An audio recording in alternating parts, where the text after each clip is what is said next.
এই কাম করছি দাদা, সত্যি বলছি দাদা, আর করবো না।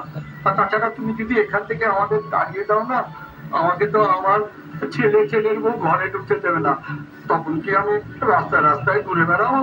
আর সত্যি বলছি দাদা, আমার বউ জানলে আমার ডিভোর্স দিয়ে দেবে। এত বড় শাস্তি দেবেন না দাদা। আমার গার্লফ্রেন্ড জানলে আমাকে বিয়েই করবে না দাদা, আমি মরে যাবো দাদা। না না, একটা ভুলের জন্য এত বড় শাস্তি দেবেন না। সত্যি বলছি, আমরা কেউ মদ খাবো না। না আমাদের সংসারটা ভেঙে দেবেন না দাদা। সেটা আজ নয় কাল এমনিই করবে তোমাদের সঙ্গে, কারণ তোমরা মদের নেশা ছাড়বে না।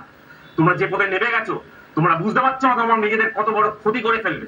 আর এমন ক্ষতি হবে যার ক্ষতিপূরণ সারা জীবনও করতে পারবে না, বুঝেছো?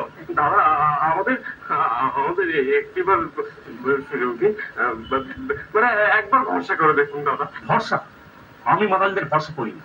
কি ভেবেছো আমি বুঝি না তোমাদের মাথায় কি চলে? হ্যাঁ, তোমাদের মাথায় যা চলছে সেসব দিন আমি সব কাটিয়েছি।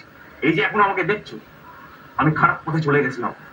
আমার একটা সংসার ছিল, সুখের সংসার, ছেলে বউ নিয়ে আমি সুখে সংসার করতাম।